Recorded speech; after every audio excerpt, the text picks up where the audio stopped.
Alhamdulillah, di siang hari ini kembali kita bisa duduk untuk berthalabul ilmi, dan kita masih meneruskan kitab tauhid. Karena kita akan membahas di siang hari ini tentang maja'a fi munkaril qadar. Bab bicara tentang hukum mengingkari takdir Allah Subhanahu wa ta'ala. Ma'asyiral muslimat yang dimuliakan Allah Subhanahu wa ta'ala, Mu'allif rahimahullahu ta'ala membawakan beberapa dalil dari Al-Quran dan juga sunnah Nabi sallallahu alaihi wa ala alihi wasallam.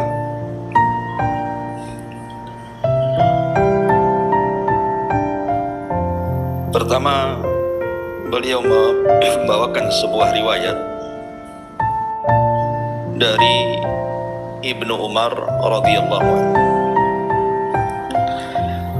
Nabi sallallahu alaihi wasallam bersabda, "Walladzi afan," perkataan Ibnu Umar radhiyallahu anhu, "Walladzi nafsu ibni Umar biyadihi law anna li ahadihim mithla uhudin dhahaban fa anfaqahu ma qabilahu Allahu minhu hatta yu'mina bil qadar." Demi Allah yang jiwa Ibnu Umar berada di tangannya, seandainya salah seorang di antara mereka memiliki emas sebesar gunung Uhud, lalu diinfakkannya di jalan Allah, niscaya Allah tidak akan menerima sama sekali dari infaknya sampai dia beriman dengan takdir. Kemudian Ibnu Umar radhiyallahu anhu membacakan sabda Nabi dalam hadis yang panjang, hadis Jibril, ketika Jibril bertanya kepada Rasul soal iman. Maka Rasulullah mengatakan, "Al-imanu an tu'mina billahi wa malaikatihi wa kutubihi wa rusulihi wal yaumil akhir wa tu'mina bil qadari khairihi wa syarrihi." Iman itu adalah engkau beriman kepada Allah, beriman kepada malaikat-malaikat Allah, beriman kepada kitab-kitab Allah, kepada rasul-rasul Allah, juga beriman kepada hari akhir, dan engkau beriman dengan takdir, baik takdir buruk maupun takdir baik. Dan juga diriwayatkan dari Ubadah ibn Samit radhiyallahu anhu, dia pernah memberikan nasihat kepada anaknya, "Ya bunayya, innaka lan tajida ta'mal iman hatta ta'lama anna ma asabaka lam yakun liyukhti'aka wa ma akhta'aka lam yakun liyusibaka. Sami'tu Rasulullah sallallahu alaihi wasallam yaqul, inna awwala ma khalaqallahu al-qalama faqala lahu uktub, qala rabbi wa ma aktub, qala uktub maqadira kulli syai'in hatta taquma as-sa'ah. Ya bunay, inni sami'tu Rasulullah sallallahu alaihi wasallam yaqul, man mata ala ghairi hadha falaysa minni." Kata Ubadah ibn Samit radhiyallahu an menasihati anaknya, "Wahai putraku, sesungguhnya engkau tidak akan bisa merasakan manisnya iman sampai engkau meyakini bahwa apa yang telah ditakdirkan menimpa dirimu tidak akan pernah meleset bagimu, dan apa yang telah Allah takdirkan tidak menimpamu maka tidak akan mampu menimpamu. Karena aku telah mendengar Nabi sallallahu alaihi wasallam bersabda, pertama kali yang Allah ciptakan adalah kolam atau pena. Allah pun berfirman kepada pena, tulislah wahai pena. Maka pena menjawab, ya Rabb, apa yang harus aku tulis? Maka Allah Subhanahu wa ta'ala menjawab lagi, tulislah semua takdir yang akan terjadi hingga datangnya hari kiamat. Kemudian kata Ubadah bin Samit kepada anaknya, wahai anakku, aku pernah mendengar Rasulullah SAW bersabda, barang siapa meninggal tidak di atas keyakinan seperti ini, artinya tidak beriman dengan takdir, maka ia bukan dari golonganku. Ma'asyiral muslimat yang dimuliakan Allah Subhanahu wa ta'ala, bicara tentang masalah takdir ini menarik Bu, kita bahas bicara takdir ini, karena takdir ini rahasia Allah Subhanahu wa ta'ala. Orang kalau beriman kepada takdir itu Ibu, hidupnya akan tenang, tidak akan pernah sedih, karena segala sesuatu yang terjadi kepada kita, baik buruknya itu semua sudah dicatat. Lalu apa yang disedihkan? Tapi sebelum kita akan membahas tentang thamaratu takdir, apa sih buah-buah takdir itu, kita akan memberikan pengetahuan seputar takdir. Ma'asyiral muslimat yang dimuliakan Allah Subhanahu wa ta'ala, kita pernah membahas dulu waktu kita mengkaji kitab Arba'in Nawawi, hadis dari Abdullah ibn Mas'ud radhiyallahu an tentang bagaimana Allah Subhanahu wa ta'ala ketika menciptakan kita dalam perut ibu kita, ketika di usia 4 bulan, apa kata Nabi sallallahu alaihi wasallam? Thumma yursalu ilaihil malak fayanfuhu fihi wa yu'maru bi arba'i kalimat bi katbi rizkihi wa ajalihi wa amalihi wa syaqiyyin aw sa'id. Kata Nabi sallallahu alaihi wasallam, maka Allah utus malaikat ketika janin berusia 4 bulan itu, kemudian meniupkan ruh dan mencatat segala takdir dia.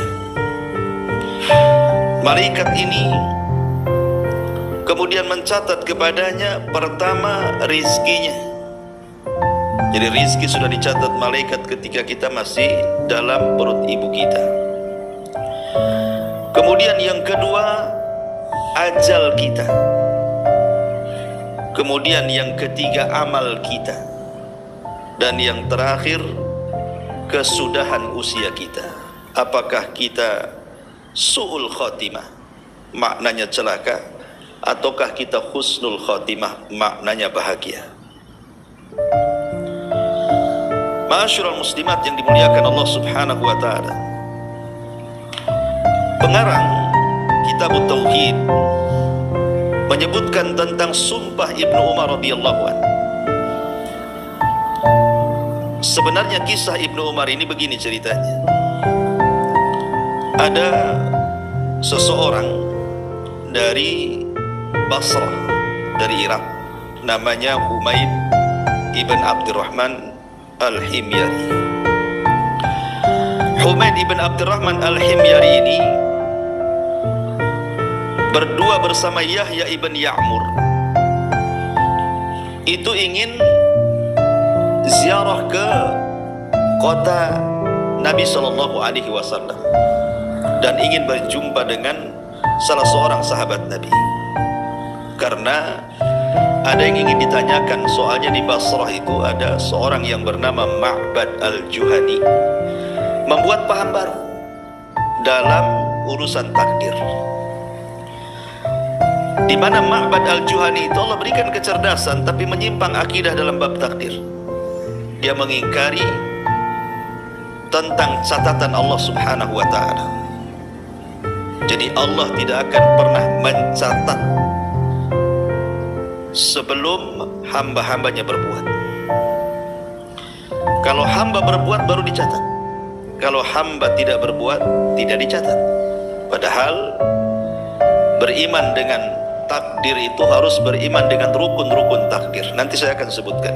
Salah satunya adalah beriman bahwa segala sesuatu sudah dicatat.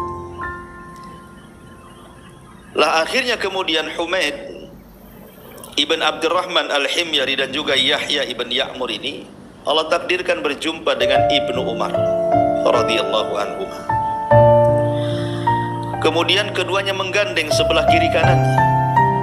Mulailah kemudian Yahya Ibn Ya'mur ini mengatakan kepada Ibnu Umar, "Wahai Ibnu Umar, wahai Abi Abdurrahman kunyahnya, sesungguhnya di negeri kami," maksudnya di Syam, "innahu qad dhahara kibalana nasun yaqra'una al-Qur'an." Sesungguhnya di negeri kami, subhanallah, banyak orang yang membaca Al-Quran. Mereka memperdalam ilmu dan juga mereka rajin belajar. Masalahnya, di sana ada seorang laki-laki yang mengajarkan paham beda, bahwa dalam bab takdir dia mengatakan al-amru unuf, bahwa perkara itu dimulai dari permulaan. Maknanya Allah tidak mengetahui kecuali hamba itu berbuat. Allah tidak akan mencatat kecuali hamba itu berbuat. Maka kemudian Ibnu Umar marah karena ini pemahaman sesat dalam takdir. Akhirnya kemudian Ibnu Umar dia mengatakan dengan sangat marahnya, katakan kepada orang yang mengajarkan soal paham sesat takdir itu, fa akhbirhum anni bari'um minhum wa annahum bura'u minni. Aku berlepas diri dari mereka dan mereka pun berlepas diri dari aku, karena mereka sudah mengingkari satu di antara rukun-rukun iman, tidak mengimani dengan lengkap soal takdir, sesat dalam bab takdir. Dari sinilah dia bersumpah demi yang jiwa Ibnu Umar di tangannya, kalau seandainya mereka menginfakkan gunung Uhud emas itu, maka Allah tidak akan pernah menerimanya sampai mereka beriman dengan takdir. Begitulah sebab perkataan Ibnu Umar.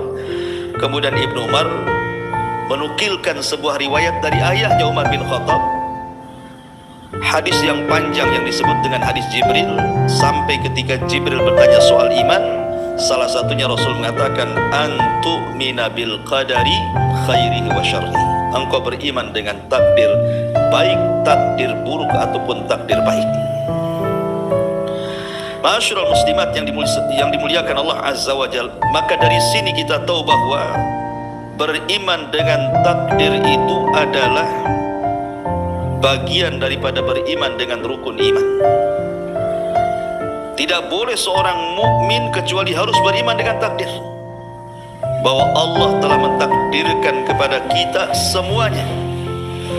Tidak ada yang luput dari takdir Allah. Inna kulla syai'in khalaqnahu biqadar, kata Allah. Sesungguhnya segala sesuatu kami sudah ciptakan atas takdir Allah Azza wa Jalla. Satu waktu Nabi Adam alaihi salatu wassalam berdebat dengan Nabi Musa. Soalnya adalah Musa berkata kepada Adam, "Anta Adam alladhi akhrajatka khati'atuka minal jannah." Engkau Adam, kesalahanmu yang membuat engkau keluar dari sorga, sehingga kami yang harusnya di sorga ikut-ikut pula turun ke dunia, kata Musa. Jadi Nabi Musa menyalahkan Adam. Tapi Nabi Adam berhujjah dan mengatakan, "Ya Musa, anta Musa alladhi istafaka Allah birisalatihi wa bikalami." Engkau kan Musa, Allah telah pilih engkau dengan kerasulannya dan dengan kalamnya. Summa talumuni ala amrin qad qudira alaihi. Kenapa kau mencela aku? Bukankah aku turun dari sorga itu karena sudah ditakdirkan?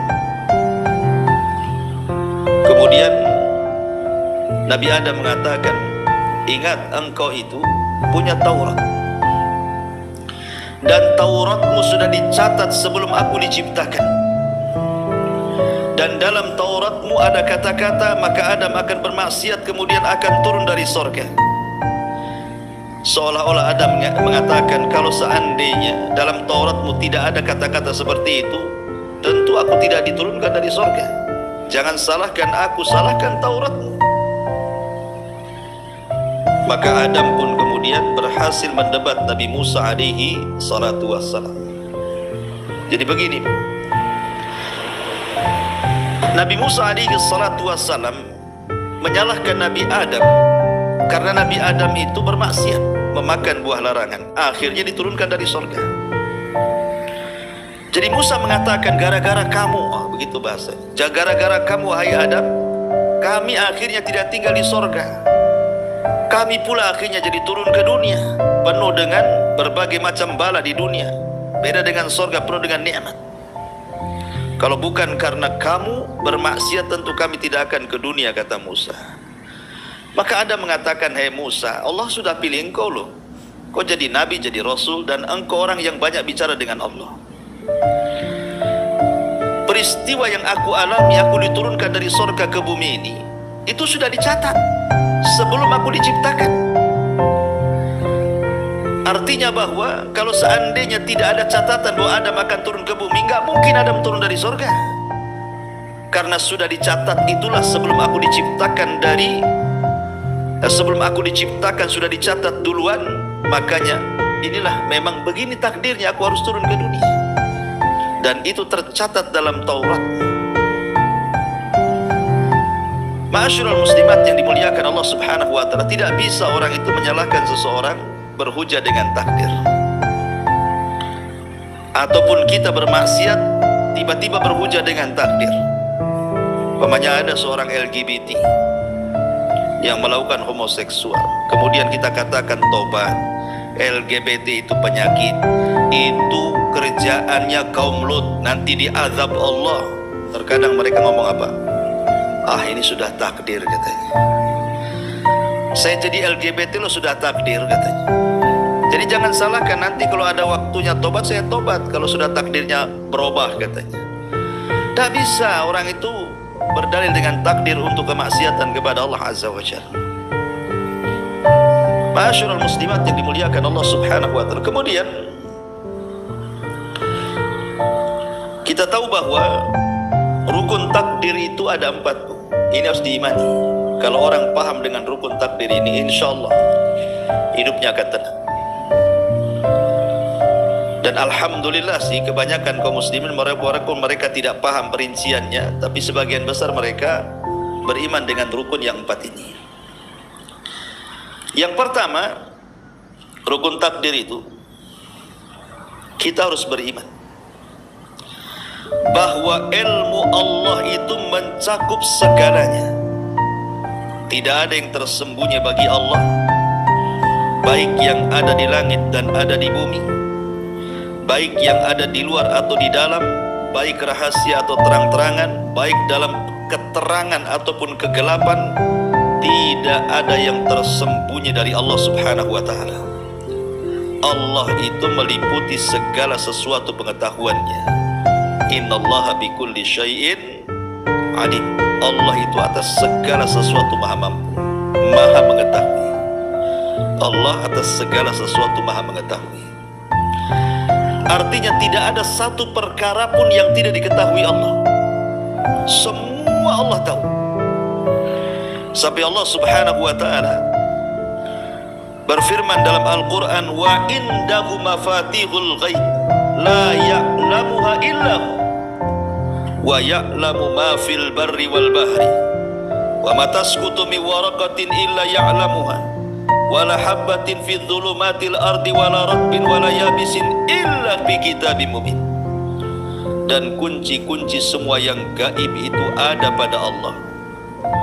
Tidak ada yang mengetahui selain Dia saja. Dia mengetahui apa yang ada di daratan, Dia mengetahui apa yang ada di dalam lautan. Tidak ada sehelai daun pun yang gugur yang tidak diketahui Allah. Tidak ada sebutir biji pun dalam kegelapan bumi, dan tidak pula sesuatu yang basah ataupun yang kering. Semua sudah diketahui Allah, dan semua sudah dicatat di Lauhil Mahfuz. Jadi Allah Subhanahu wa taala itu, kita harus meyakini ilmu Allah itu meliputi segalanya. Ini rukun takdir yang pertama yang harus kita pahami tentang ilmu pengetahuan Allah, bahwa Allah itu atas segala sesuatu maha mengetahui. Tidak ada yang tersembunyi bagi Allah. Sehelai daun pun di tengah malam yang jatuh Allah tahu. Bahkan Allah mengatakan innahu ya'lamul jahra wa ma yakhfa. Allah tahu yang terang dan yang tersembunyi. Fa innahu ya'lamu sirra wa akhfa. Allah tahu yang sir, yang tidak tampak ataupun yang tampak. Bahkan Allah tahu mata-mata yang khianat.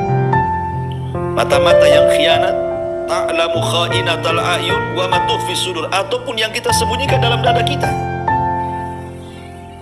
Ya'lamu kha'inatal a'yun wa ma tukhfi sudur, yang mengetahui pandangan mata-mata yang khianat dan apa yang terselubung dalam dada-dada manusia.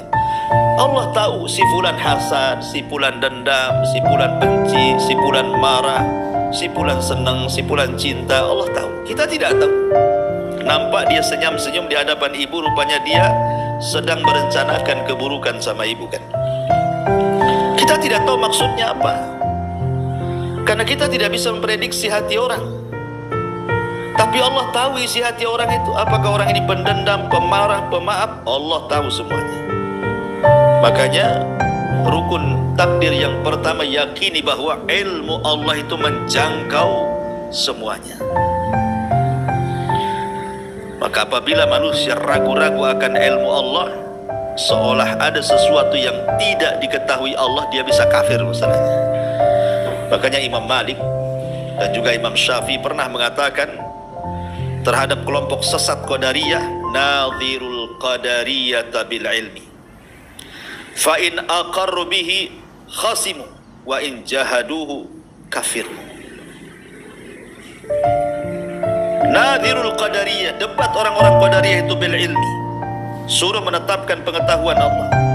Kalau mereka fa in aqarru, kalau mereka mau menetapkan ilmu Allah, debat mereka.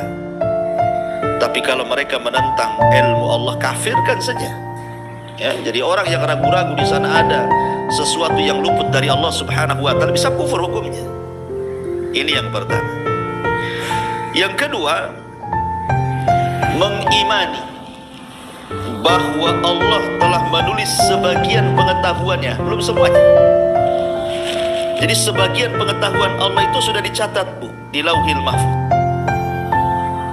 Sebagaimana hadis Abdullah ibn Abbas radhiyallahu anhuma, saat Abdullah ibn Abbas radhiyallahu anhuma itu dia dibonceng oleh Nabi sallallahu alaihi wasallam. Ada mic-nya.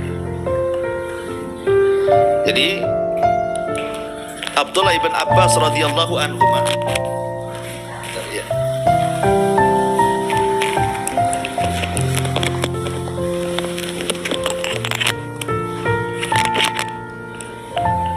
saat dibonceng Nabi sallallahu alaihi wasallam, kata Nabi sallallahu alaihi wasallam, ya gulam, inni uallimuka kalimatin ihfadillaha yahfadka, ihfadillaha tajidhu tujahak, idza sa'alta fas'alillah wa idza ista'anta fasta'in billah, wa'lam annal ummata law ijtama'at ala an yanfa'uka bi syai'in lam yanfa'uka illa bi syai'in qad katabahu Allahu lak, wa in istama'u ala an yadurruka bi syai'in lam yadurruka illa bi syai'in qad katabahu Allahu 'alaika, rufi'atil aqlam wa jaffatis suhuf.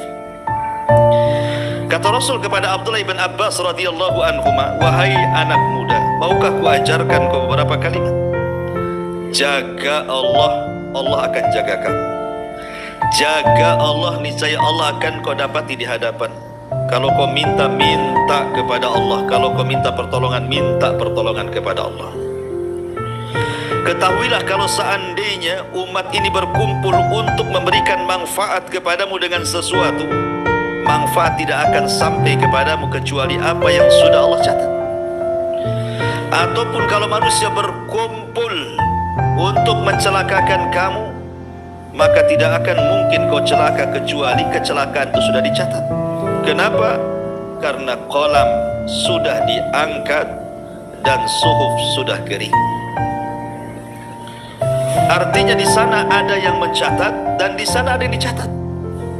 Pena mencatat pengetahuan Allah Subhanahu wa Ta'ala yang Allah perintahkan kepada pena, dan catatan itu terletak di sebuah papan di mana pena sudah kering, catatan sudah diangkat.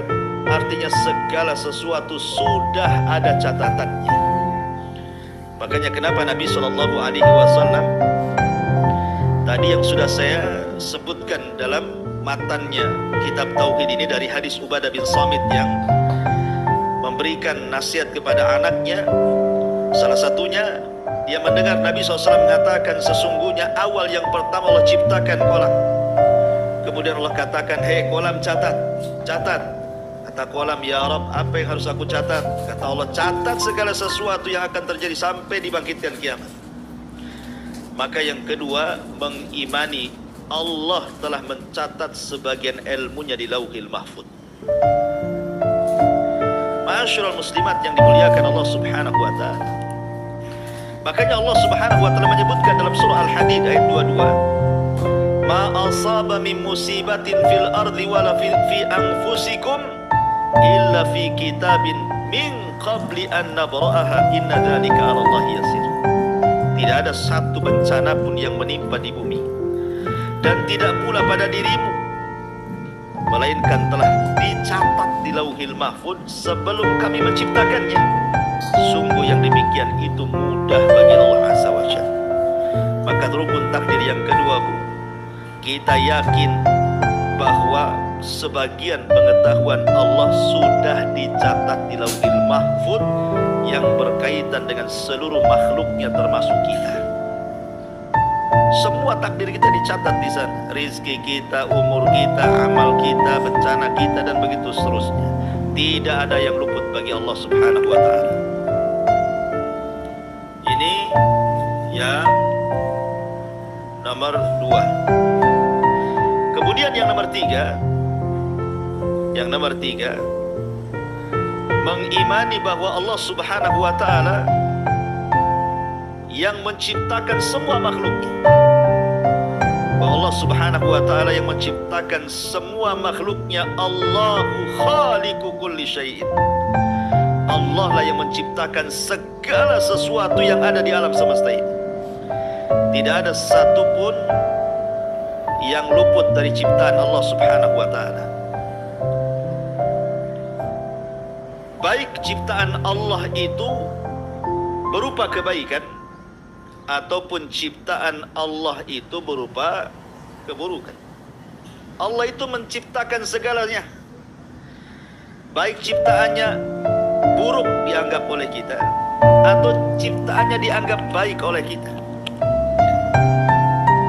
Ma'asyiral muslimat yang dimuliakan Allah Subhanahu wa Ta'ala. Tetapi ada catatan. Ketika Allah Subhanahu wa Ta'ala menciptakan keburukan, bukan berarti Allah melakukan keburukan ataupun Allah memerintahkan keburukan. Tidak. Allah hanya menciptakan keburukan itu, dan Allah tidak pernah melakukan keburukan, bahkan memerintahkan keburukan. Lalu kenapa Allah menciptakan keburukan?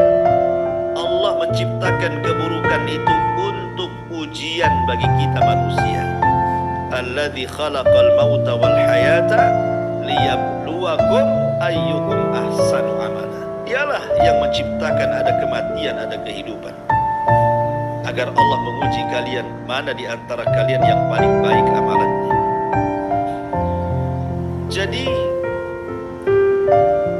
ketika Allah Subhanahu wa Ta'ala menciptakan keburukan itu, bukan berarti Allah melakukan keburukan ataupun memerintahkan keburukan. Tidak.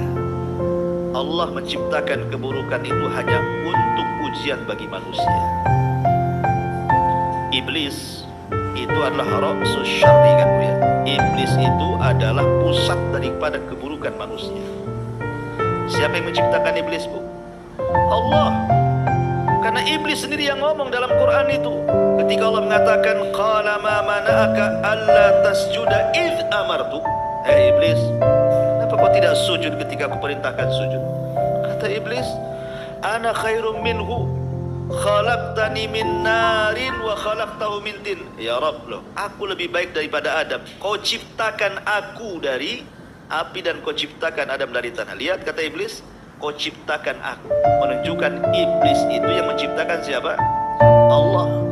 Iblis baik atau tidak? Tidak. Berarti Allah juga menciptakan yang baik, Allah juga menciptakan yang tidak baik, semisal iblis. Ya. Ma'asyiral muslimin, muslimat yang dimuliakan Allah Subhanahu wa taala. Dari sini kita katakan bahwa segala sesuatu, baik itu baik ataupun buruk, semua yang menciptakan Allah. Tidak ada serikat dalam penciptaan selain daripada Allah, dan tidak ada yang menciptakan kecuali Allah Subhanahu wa taala. Ma'asyiral muslimat yang dimuliakan Allah Azza wa Jalla, ini rukun yang ketiga, Bu.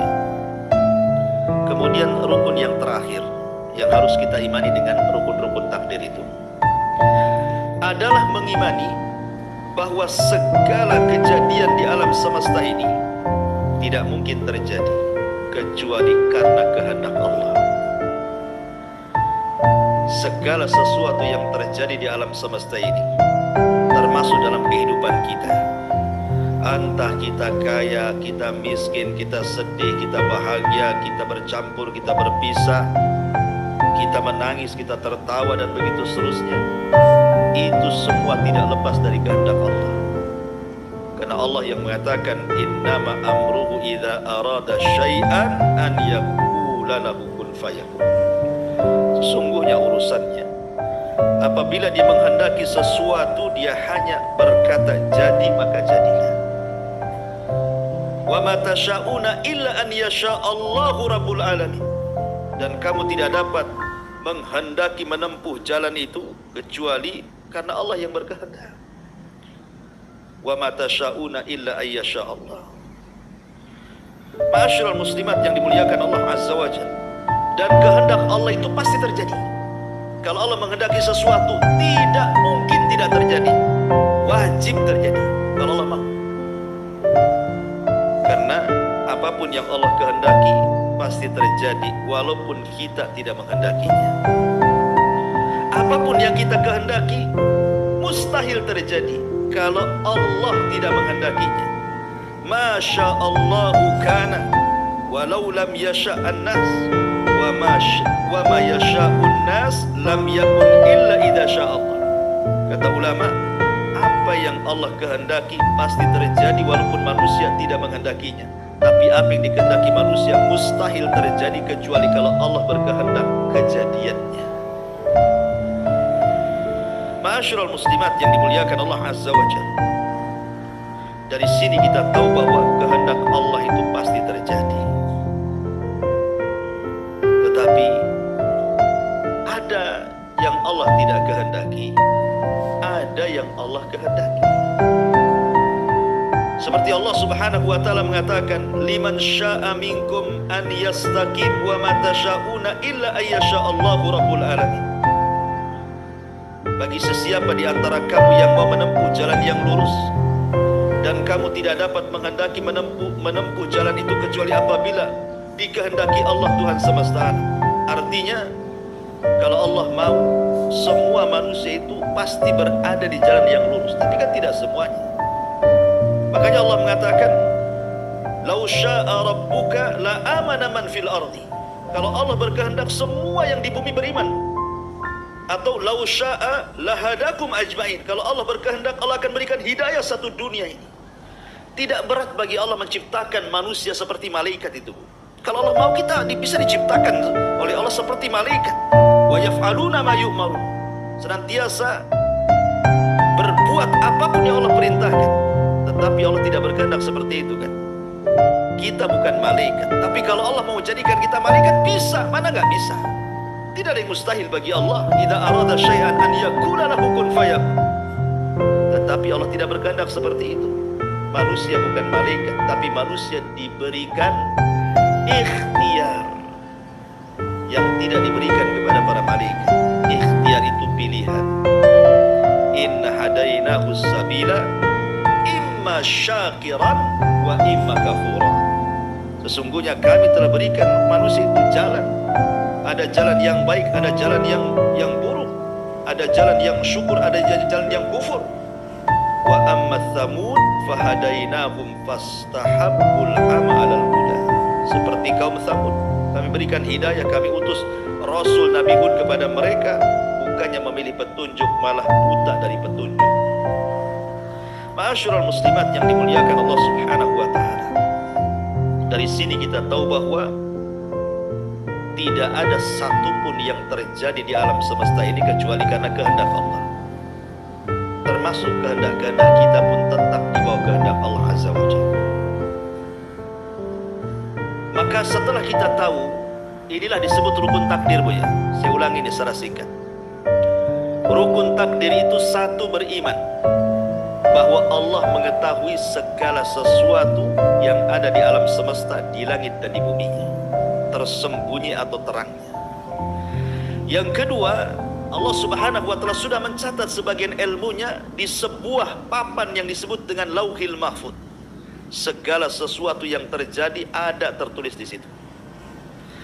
Yang ketiga, Allah adalah zat yang menciptakan segala sesuatu yang terjadi di alam semesta ini, semua ciptaan Allah, baik itu yang buruk ataupun yang baik. Dan segala sesuatu itu tidak lepas dari kehendak Allah Subhanahu wa ta'ala. Ini disebut rukun takdir. Nanti apa kaitannya? Kenapa kemudian rukun takdir harus ada 4 ini? Nanti kita akan nyambung ketika kita bicara tentang keutamaan dan buah takdir itu. Ma'asyiral muslimat yang dimuliakan Allah Subhanahu wa ta'ala. Kalau ada orang yang ngomong seperti ini, Allah kan mengetahui dengan ilmunya bahwa si Fir'aun itu akan kafir, Abu Jahal itu akan kafir, Abu Lahab itu akan kafir. Allah kan tahu dengan pengetahuannya bahwa orang-orang ini pasti kafir di bumi, ya. Kemudian setelah Allah tahu orang ini kafir, maka Allah akan catat tuh, si Anu kafir. Dengan pengetahuan si Anu akan kafir, akhirnya dicatat. Ya.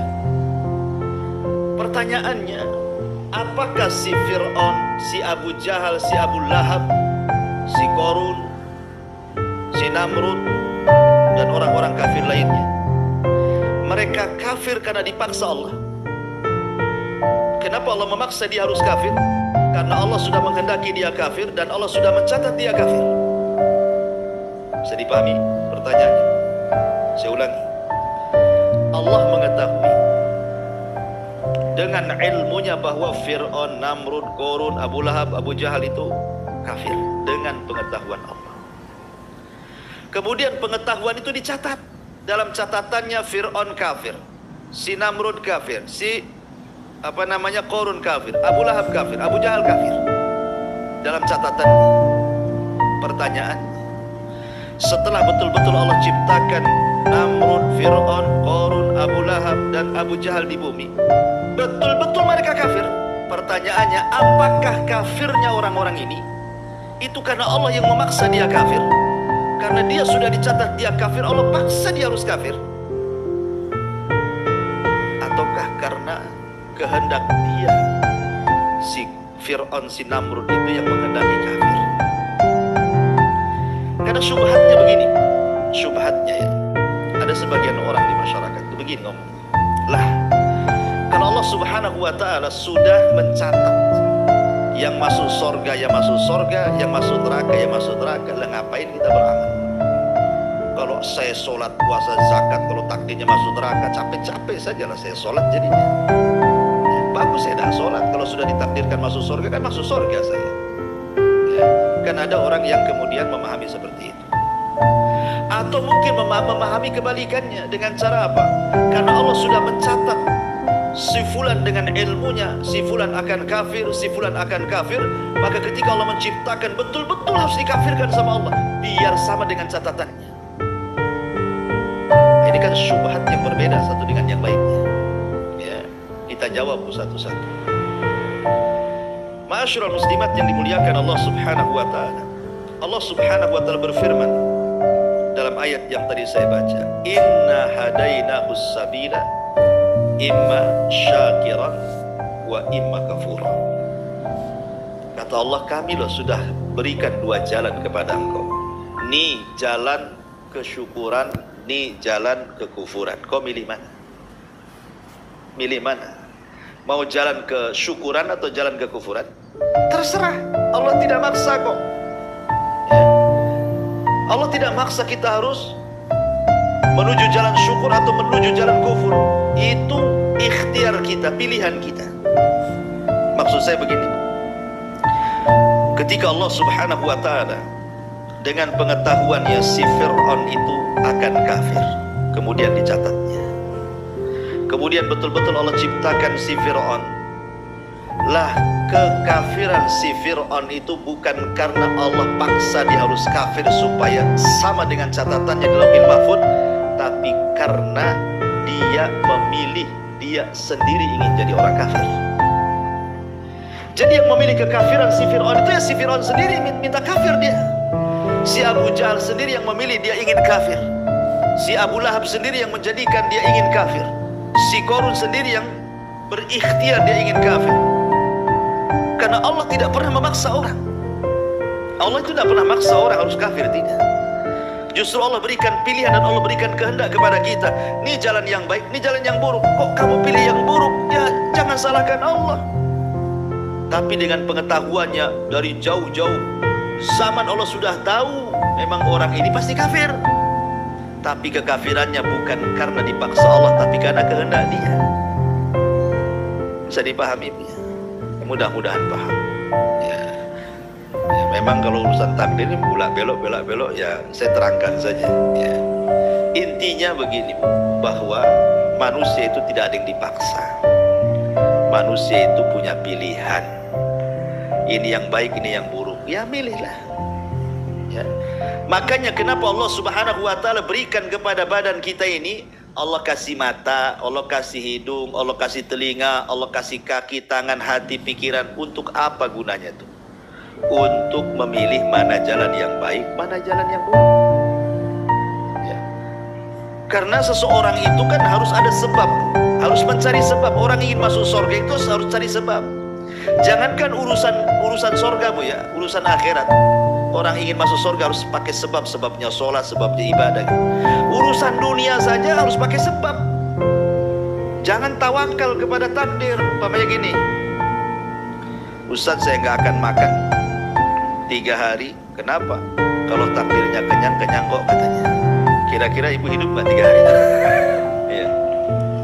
Ya. Ibu kan tawakal dengan takdir. Kalau takdirnya nggak mati kan nggak mati. Ya. Ustaz saya nggak mau nikah.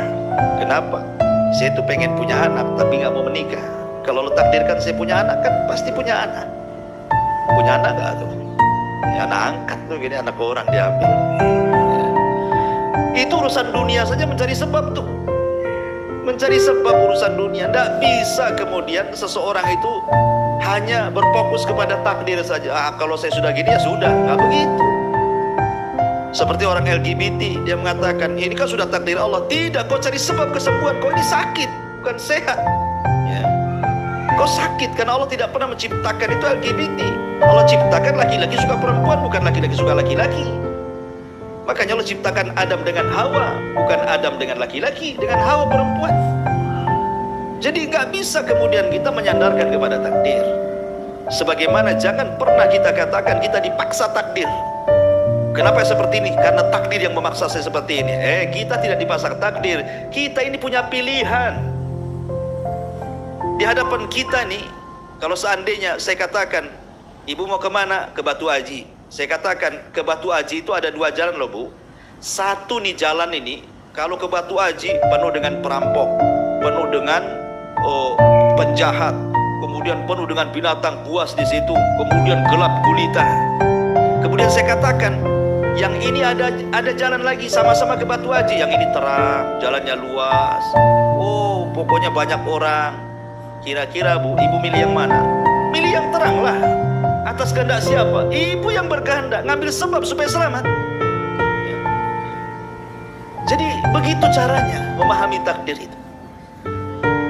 Ma'asyiral muslimat yang dimuliakan Allah Subhanahu wa taala. Setelah kita tahu, dan takdir itu kan ada 4 macam ya. Ada namanya takdir secara mutlak, di mana semua nasib kita, semua nasib alam semesta, semua nasib makhluk Allah sudah dicatat di Lauhil Mahfuz. Itulah yang Allah Subhanahu wa taala firmankan di dalam Al-Qur'an, ya, bahwa Allah Subhanahu wa taala mengatakan ma asaba min musibatin fil ardi wala fi anfusikum illa fi kitabim min qabli an nabraha inna dzalika 'ala Allah yasir. Bahwa apapun bencana yang menimpa di bumi dan yang menimpa dirimu sendiri semua sudah dicatat. Maksudnya di mana? Di Lauhil Mahfuz. Itu takdir umum namanya. Takdir kita sudah dicatat di Lauhil Mahfuz. Kemudian yang kedua ada takdir lain, ya, yang disebut takdir takdir umri, takdir umur. Kapan itu? Saat kita berada di perut ibu kita. Malaikat mencatat rizki kita, mencatat ajal kita, mencatat amal kita, dan mencatat akhir kehidupan kita bahagia atau celaka. Itu namanya takdir umri namanya. Kemudian yang ketiga ada namanya takdir sanawi, takdir tahunan, dan itu di malam Lailatul Qadar. Jadi Allah Subhanahu wa taala mendaur ulang takdir kita setahun itu. Di malam Lailatul Qadar fiha yufraqu kullu amrin hakim.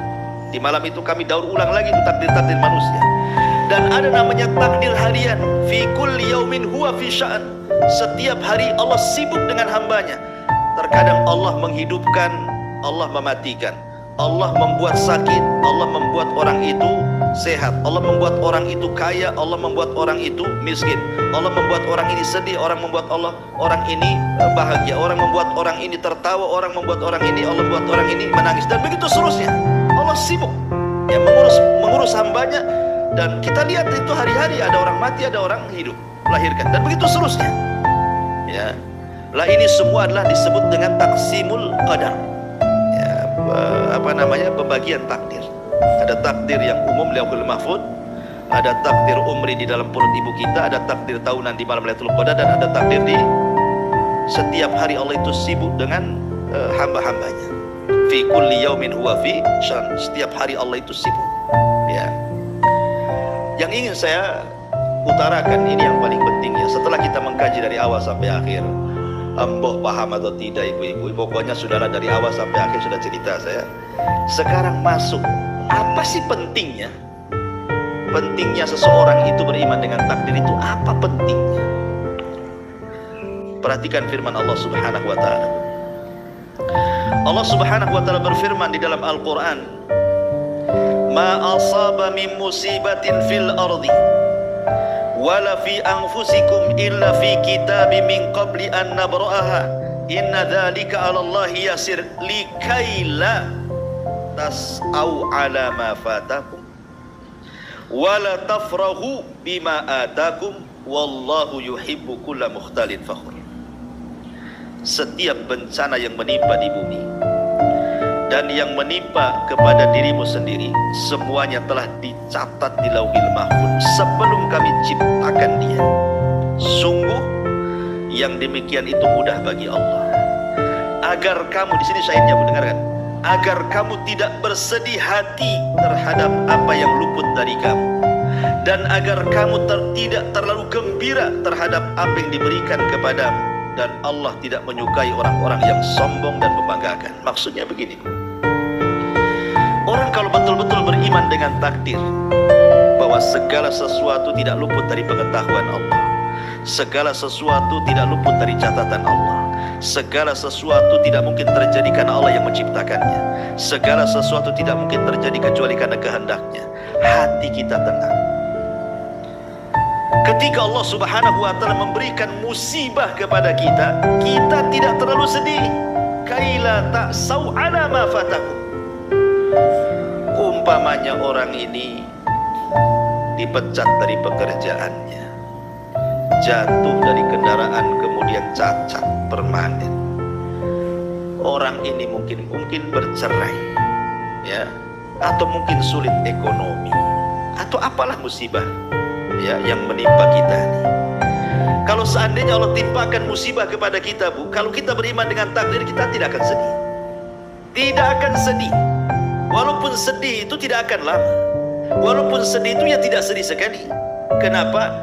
Karena dia yakin musibah itu tidak luput dari pengetahuan Allah, tidak luput dari catatan Allah, tidak luput dari ciptaan Allah, dan tidak luput dari kehendak Allah. Tenang, Bu. Itu kalau kena musibah. Tapi kalau ditimpa oleh Allah Azza wa Jalla kesenangan, Allah berikan nikmat yang banyak, dia tidak akan begitu bahagia, tidak akan gembira, tidak akan jadi sombong. Tidak. Kenapa? Karena semua sudah dicatat. Bosnya harus kaya, itu Allah yang catat. Lalu apa kebanggaannya? Memang Allah sudah kasih kok. Allah sudah catat kita kaya. Bukan karena pengetahuan kita, bukan karena kecerdasan kita, bukan karena kerjaan kita. Tidak, Allah sudah takdirkan. Jadi kalau kita diberikan nikmat tak terlalu bahagia karena semua sudah takdir, diberikan musibah pun tak terlalu sedih, semua sudah takdir. Makanya, Bu, kalau ibu datang ke orang yang meninggal, kepada orang yang meninggal, Bu, ya, di antara doa takziahnya apa, Bu? Ibu siapa yang tahu, Bu? Doa takziah itu. Kayaknya ibu nggak tahu lah, kasih tahu ya. Jadi doa takziah itu begini, Bu, bacaannya. Inna lillahi ma akhad wa lahu ma a'ta wa kullu syai'in indahu bi ajalin musamma fal tasbir wal tahtasib. Itu doanya, Bu. Ya, nggak bisa bahasa Arab, bahasa Indonesia. Saya terjemahkan. Jadi kalau ibu takziah nih, ada orang meninggal, dekati itu keluarga yang masih hidup. Kalau memang dia suaminya, Bu, dekati istrinya. Kalau yang meninggal istrinya, jangan dekat-dekat suaminya, Bu, ya, biar bapaknya saja, ya. Kemudian ibu bisikkan di telinga dia itu, sungguh Allah, sungguh bagi Allah apa yang dia ambil, dan bagi Allah juga apa yang ia berikan. Segala sesuatu baginya adalah memiliki masa-masa yang telah ditetapkan. Hendaklah kau bersabar dan mintalah pahala kepada Allah. Ini bahasa hadis. Mungkin bahasa bebasnya seperti ini, Bu. Ibu bisa ngomong di telinga orang itu. Begini saja, ingat bahwa suami yang sudah meninggal itu adalah pemberian Allah. Allah terkadang berhak memberi suami kepada Andi, dan Allah juga berhak mengambilnya kembali. Dan segala sesuatu itu sudah ada ketetapan waktu umur yang ditetapkan Allah kepada suaminya. Sabar, mengharap pahala. Begitu Bu ngomongnya, ya. Kata yang dinasehati itu ngomong gini sama ibu, enak saja kok ngomong gitu, katanya. Iya, suamimu masih hidup, katanya. Kan itu ada, Bu, ya. Kadang-kadang ya, itulah makanya perlu sabar di awal musibah itu. Ya, di awal musibah itu harus dikasih sabar. Ya, suami bukan milik Allah. Kalau Allah mau ngambil, ya gimana pula gitu kan. Apalagi orang itu kan sudah jelas-jelas ada waktu usianya. Mungkin sudah ajalnya dia itu, waktunya meninggal dipanggil Allah. Bersabar ya. Ya, semoga Allah memberikan pahala akan kesabaranmu. Seperti itu. Tapi lihat bagaimana isi doa yang diajarkan Rasul. Rasul mengaitkan dengan apa? Bahwa ajal seseorang itu sudah ditakdirkan. La yastakhiruna sa'atan wala yastaqdimun. Hidup mati seseorang itu sudah takdirkan. Terkadang secara logika dia harus mati, tak mati, Bu. Ada orang, Bu, itu jatuh dari lantai 5. Jatuh dari lantai 5, dia tukang bangunan, jatuh dari bangunan lantai 5. Logika, Bu, kalau dia jatuh dari lantai 5, Bu, kalau tidak mati cacat permanen lah dia tuh. Gedebuk dia jatuh dari ketinggian, Bu. Ketika dia jatuh bangun lagi, Bu, rupanya dia jatuh di atas kasur. Ya, jatuhnya kena kasur, berarti Allah belum mentakdirkan dia mati kan, Bu? Belum. Ya, berarti ajal dia belum sampai. Tapi ada yang gak ngapa-ngapain, Bu. Bahkan ya saya punya saudara dulu. Saudara, ya masih saudara lah, perempuan. malamnya itu dia ngeluh, ceritanya kayak masuk angin gitu Bu ya. Jadi sama suaminya tuh Bu, disuruh ngerokin, ya, dikerokin lah, kalau orang desa kan dikerok ya Bu, pakai kadang sendok ya, jangan pakai garpu Bu, pakai sendok atau pakai koin gitu ya. Jadi tiba-tiba ngorok, habis itu hilang, disangka tidur Bu, sampai pagi. Rupanya pagi itu sudah nggak ada, padahal hanya dikerok, dia nggak jatuh dari lantai 5. Apa penyebabnya dikerok? Bukan, memang sudah waktunya, bukan mati karena dikerok, bukan. Nggak ada orang mati dikerok tuh, memang takdirnya. Kerokan itu sebabnya saja ya. Coba bayangkan, ini semua karena takdir Allah Azza wa Jalla. Coba kita lihat dalam sejarah ya, saya akan bacakan sejarah. Khalid ibn Walid radhiyallahu anhu, Khalid bin Walid itu dia pernah mengatakan, laqad syahidtu mi'ata alfi zahf. Aku sudah terlibat, sudah nggak kehitung perang itu, 100.000 perang mungkin aku ikut di situ katanya. Wa ma fi maudi ijasadi illa wa fihi dharbatu sayfin aw ta'natu rumhin aw ramyatu sahmin. Tidak ada di badanku, kata Khalid, kecuali penuh dengan sabetan pedang, penuh dengan tusukan tombak, dan juga penuh dengan tusukan panah. Kemudian dia mengatakan, walakinni amutul yaum ala firashi, walakin yamutul yaum ala firashi ya. Jadi kata Khalid bin Walid radhiyallahu anhu, kenapa aku harus mati di atas pembaringan? Karena Khalid itu nggak mati di peperangan Bu. Padahal cita-cita Khalid itu ingin mati syahid, tetapi Allah takdirkan dia mati di atas kasur. Karena semua sudah takdir. Lalu kenapa Khalid bin Walid, orang yang paling berani, kok bisa mati di atas kasur itu loh Bu? Rupanya Khalid bin Walid sedih ketika itu. Kenapa orang sepertiku mati di atas kasur? Harusnya aku mati di medan tempur lah. Akhirnya Allah Subhanahu wa Ta'ala ingin menghibur hati Khalid bin Walid. Ketika itu datanglah Abdullah ibn Umar radhiyallahu anhu atau yang lainnya dan mengatakan, bertanya kepada Khalid, ya Khalid, Ibnu Abbas bukan Ibnu Umar, datang kepada Khalid, ya Khalid, kenapa kau harus mati di atas kasur? Kenapa kau gak mati di peperangan? Padahal entah berapa tusukan, tombakan, panahan di badanmu. Kata Khalid, saya tidak tahu. Dia sedih, dia mau nangis dia. Karena Nabi SAW mengatakan bahwa engkau adalah saifun min suyufillah.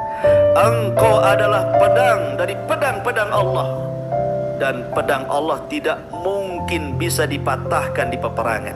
Makanya Allah tidak izinkan kau mati di peperangan, tapi Allah izinkan kau mati di atas kasur.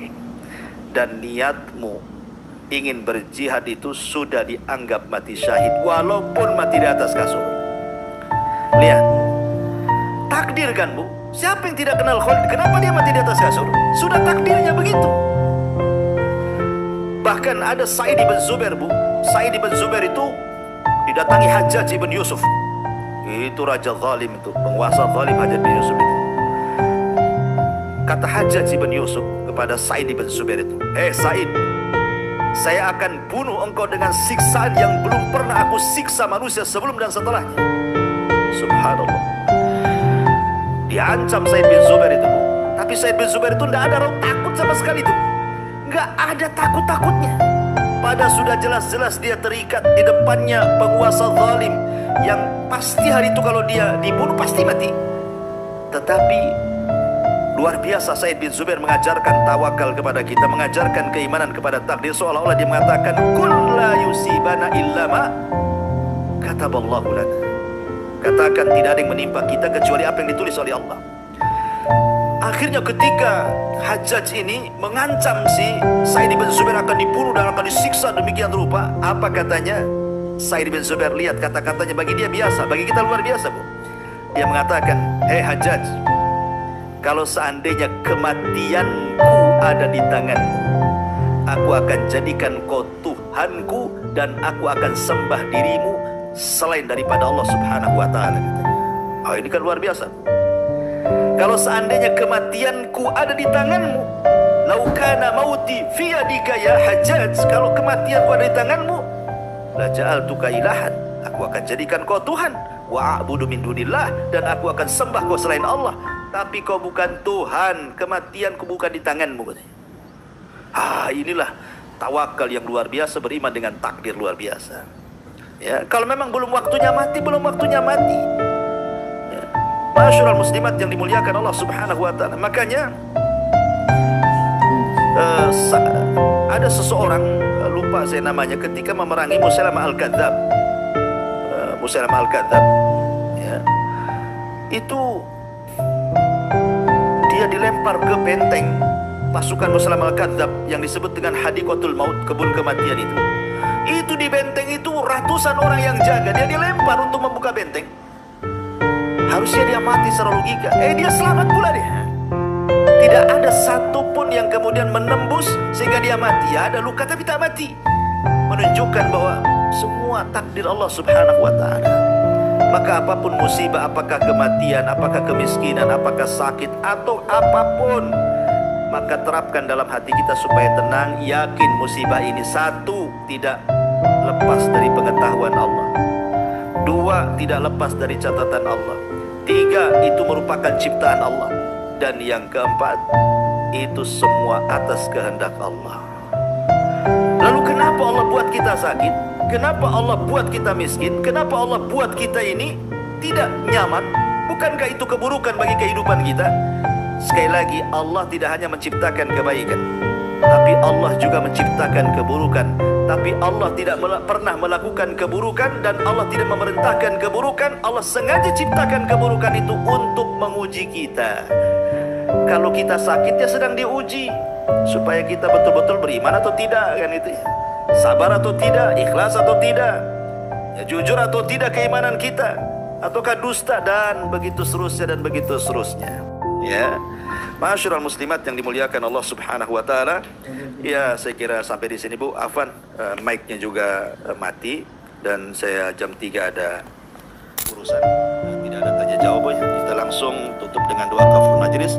Subhanakallah bihamdika, asyhadu an la ilaha illa anta, astaghfiruka wa atubu ilaik. Allahu ta'ala. Assalamualaikum warahmatullahi wabarakatuh.